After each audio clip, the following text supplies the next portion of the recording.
ಭಾಗ್ಯ ಅಂತ ಅನೌನ್ಸ್ ಮಾಡಿದ್ದಾರೆ. ಕೃಷಿ ಭಾಗ್ಯದಲ್ಲಿ ರೈತರಿಗೆ ಏನು ಕೊಡ್ತಾ ಇದ್ದೀರಾ?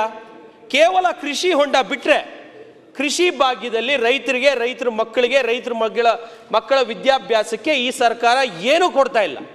4 ಕೋಟಿ ಜನಸಂಖ್ಯೆ ಹೊಂದಿರುವಂಥ ರೈತರಿಗೆ ಈ ಸರ್ಕಾರದ ಕೊಡುಗೆ ಕಳೆದ 3 ವರ್ಷಗಳ ಬಜೆಟಲ್ಲಿ ಮತ್ತು ಈ ಬಜೆಟಲ್ಲೂ ಸಹ ಶೂನ್ಯ. ಇದ್ರ ಜೊತೆಗೆ ನಾನು ಸರ್ಕಾರದ ಈ ಬಜೆಟನ್ನು ಓದುವಾಗ ತುಂಬ ಅದ್ಭುತವಾಗಿ ಅವರು ಒಂದು 6 ಅಭಿವೃದ್ಧಿ ಆಯಾಮಗಳನ್ನು ಗುರುತಿಸಿ ನಾವು ಕಾರ್ಯಕ್ರಮಗಳನ್ನು ಹೊರಡಿಸಿದ್ದೀವಿ ಅಂತ ಹೇಳಿದ್ದಾರೆ. 6 ಆಯಾಮ ಗುರುತಿಸಿರೋ ಅಂಥದ್ದು. ಮೊದಲನೇ ಆಯಾಮ ಕಲ್ಯಾಣ ಕಾರ್ಯಕ್ರಮಗಳು, ಅಂದರೆ ಗ್ಯಾರಂಟಿಗಳು. ಅವ್ರ ಅಜೆಂಡಾ ಕ್ಲಿಯರ್ ಇದೆ. ನಮ್ಮ ಎಲೆಕ್ಷನ್ ಮ್ಯಾನಿಫೆಸ್ಟೋಲಿ ಏನು ಹೇಳಿದ್ವಿ ಆ ಗ್ಯಾರಂಟಿಗಳನ್ನು ಕೊಡ್ತೀವಿ. ಗ್ಯಾರಂಟಿಗಳು ಘೋಷಣೆ ಮಾಡಿದ್ದವರು ಅದನ್ನು ಅನುಷ್ಠಾನ ಮಾಡ್ತಾ ಇದ್ದಾರೆ. ಎರಡನೇದು ಕೇಳಿದ್ದಾರೆ ಕೃಷಿ ಹಾಗೂ ಗ್ರಾಮೀಣ ಅಭಿವೃದ್ಧಿ ಆಯವ್ಯಯ. ಈ ಬಜೆಟ್ ಕೃಷಿಕರಿಗೆ ಮತ್ತು ಗ್ರಾಮೀಣ ಅಭಿವೃದ್ಧಿಗೆ ಅಂತ ಹೇಳಿದ್ದಾರೆ. ಕೃಷಿಯಲ್ಲಿ ಒಂದು ಮುಖ್ಯವಾಗಿ ಹೇಳಿರುವಂಥದ್ದು, ಪ್ರತಿದಿನ 1 ಕೋಟಿ ಲೀಟರ್ ಹಾಲನ್ನು KMF ತಗೊತಾ ಇದೆ ಅಂತ ಹೇಳಿ ಬಜೆಟಲ್ಲೂ ಹೇಳಿದ್ದಾರೆ ಮತ್ತು ರಾಜ್ಯಪಾಲರ ಭಾಷಣದಲ್ಲೂ ಹೇಳಿದ್ದಾರೆ. ನಾನು ಈ ಮೂಲಕ KMFಗೆ ಹಾಗೂ ಪಶುಸಂಗೋಪನಾ ಹಾಗೂ ಕೃಷಿ ಇಲಾಖೆಗೆ ಧನ್ಯವಾದಗಳನ್ನು ಸಲ್ಲಿಸ್ತೀನಿ. ಇವತ್ತು ರೈತರು ಹೆಮ್ಮೆಯಿಂದ ಸ್ವಾವಲಂಬಿಯಾಗಿ ಯಾರೋ ಮನೆಗೆ ಕೂಲಿ ಆಳುಗಳಾಗಿ ಹೋಗದೆ ಅವ್ರ ಮನೆಯಲ್ಲಿದ್ದಾರೆ ಅಂದರೆ ಅದು KMFನಿಂದ ಅವ್ರು ತಗೊತಾ ಇರೋ ಹಾಲಿಂದ ಮತ್ತು ಸರ್ಕಾರ ಕೊಡ್ತಿರೋಂಥ 4 ರೂಪಾಯಿ ಪ್ರೋತ್ಸಾಹಧನದಿಂದ. ಇದು ಬಿಟ್ಟರೆ 5 ರೂಪಾಯಿ. ಇದು ಬಿಟ್ಟರೆ ಯಾವುದೇ ಕಾರಣಕ್ಕೂ ಕೃಷಿಕರಿಗೆ ಈ ಬಜೆಟಲ್ಲಿ ಏನೂ ಕೊಟ್ಟಿಲ್ಲ. ಕೃಷಿ ಯಂತ್ರೋಪಕರಣಗಳ ಬಗ್ಗೆ ಈಗ GT ದೇವೇಗೌಡ ಸಾಹೇಬ್ರು ಹೇಳಿದ್ರು, ಅದನ್ನೊಂದು ಮೆನ್ಷನ್ ಮಾಡಿದ್ದಾರೆ. ಇವತ್ತು ಪಂಪ್ ಸೆಟ್ ಕೊಡ್ತಾ ಇರೋದು ಆಲ್ರೆಡಿ. ಮುಂಚಿನಿಂದಲೂ ಕೊಡ್ತಾ ಇದ್ದೀವಿ, ಈಗಲೂ ಕೊಡ್ತಾ ಇದ್ದೀವಿ. ಹಾಲಿನ ದರ ಏರ್ಸಿದ್ರೆ ಧರಣಿ ಮಾಡ್ತಾರೆ. 5 ರೂಪಾಯಿನ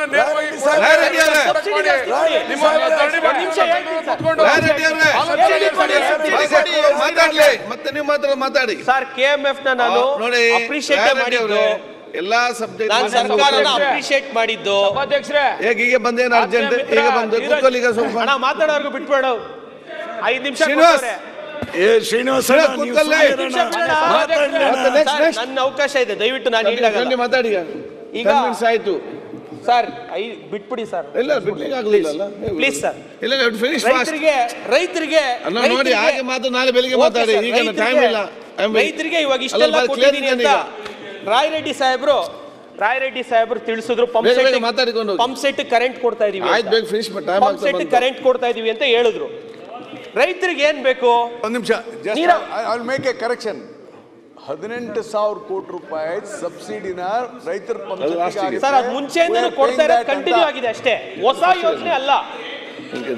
ಸಿದ್ದರಾಮಯ್ಯ ಸಾಹೇಬ್ರ ಹೊಸ ಯೋಜನೆ ಅಲ್ಲ, ಕಂಟಿನ್ಯೂಡ್ ಸ್ಕೀಮ್.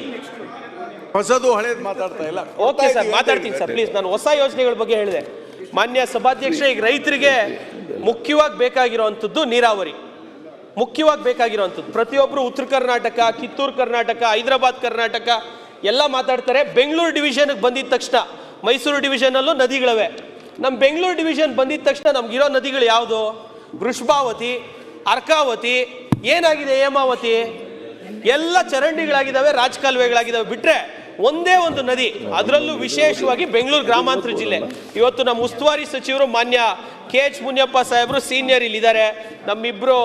ನಮ್ಮ ಶರತ್ ಅಣ್ಣವರು ಹೊಸಕೋಟೆ ಶಾಸಕರು ಇದ್ದಾರೆ, ನಮ್ಮ ನೆಲಮಂಗಲ ಶಾಸಕರು ಸೀನಣ್ಣವರು ಇದ್ದಾರೆ.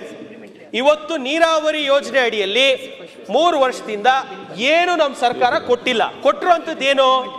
ಎರಡನೇ ಸೆಕೆಂಡ್ರಿ ಟ್ರೀಟ್ಮೆಂಟ್ ಆಗಿರುವಂಥ KC ವ್ಯಾಲಿ, HN ವ್ಯಾಲಿಗಳನ್ನು ಕೆರೆಗೆ ತುಂಬಿಸೋದು ಬಿಟ್ಟರೆ ಯಾವುದೇ ರೀತಿಯಾದಂಥ ಏತ ನೀರಾವರಿ ಇಲ್ಲ. ಎತ್ತಿನೊಳೆ ಯೋಜನೆ ಮಾಡಬೇಕು ಅಂತ ಹೇಳಿ ಇವಾಗೇನು ಅಚೀವ್ಮೆಂಟ್, ನೀರಾವರಿ ಕೊಡ್ತಾ ಇಲ್ಲ. ಓಕೆ, ನೀರಾವರಿ ಬೇಡ. ಈಗ ಇಡೀ ರಾಜ್ಯದಲ್ಲಿ ಹೈಯೆಸ್ಟ್ ರಾಗಿ ಹೋದ ವರ್ಷ ರಾಗಿ ಖರೀದಿ ಮಾಡ್ತಾರೆ, ಸಂತೋಷ. ಹಾಲು 3 ಅವರು ನಮಗೆ ಏನು ಟೇಬಲ್ ಶೆಲ್ಫ್ ಲೈಫ್ ಇರೋದು ಹಾಲು, 3 ಅವರಲ್ಲಿ ಹಾಲು ಕೆಟ್ಟೋಗುತ್ತೆ. ರೈತ ಕರಿಯುವಂಥ ಹಾಲು 3 ಅವರಲ್ಲಿ ನೀವು ಖರೀದಿ ಮಾಡ್ತೀರಾ 1 ಕೋಟಿ ಲೀಟ್ರು. ಕೃಷಿ ಇಲಾಖೆ ಮತ್ತು ನಮ್ಮ ಸಹಕಾರಿ ಇಲಾಖೆ ಇವತ್ತವರೆಗೂ ಏನು ರೈತರು ಬೆಳೆಯುವಂಥ ರಾಗಿ ಇವತ್ತು ನೀವು ರೂಲ್ಸ್ ಮಾಡಿದ್ದೀರಾ. ಒಬ್ಬ ರೈತ, ದೊಡ್ಡ ರೈತ ಆಗಲಿ ಸಣ್ಣ ರೈತ ಆಗಲಿ ಏನೇ ಆದರೂ 20 ಕ್ವಿಂಟಾಲ್ ಮೇಲೆ ಹಾಕೋಂಗಿಲ್ಲ. 20 ಕ್ವಿಂಟಾಲ್ ಅಂದರೆ ಎಷ್ಟು ಬರುತ್ತೆ ದುಡ್ಡು? 85,000 ರೂಪಾಯಿ, 86,000 ರೂಪಾಯಿ ಬರುತ್ತೆ. ಒಬ್ಬ ರೈತ 85,000ದಲ್ಲಿ 86,000ದಲ್ಲಿ ಸ್ವಾವಲಂಬಿಯಾಗಿ ಹೆಂಗೆ ಜೀವನ ಮಾಡ್ತಾನೆ? 1 ಎಕರೆಗೆ 10 ಕ್ವಿಂಟಲ್ ಬೆಳೆಯೋಕ್ಕೆ 15ರಿಂದ 20 ಸಾವಿರ ಖರ್ಚಾಗುತ್ತೆ. ಇವತ್ತು ಕಟಾವು ಮಿಷಿನು ಸೇರಿ 15ರಿಂದ 20 ಸಾವಿರ ಖರ್ಚಾಗುತ್ತೆ. 2 ಎಕರೆಗೆ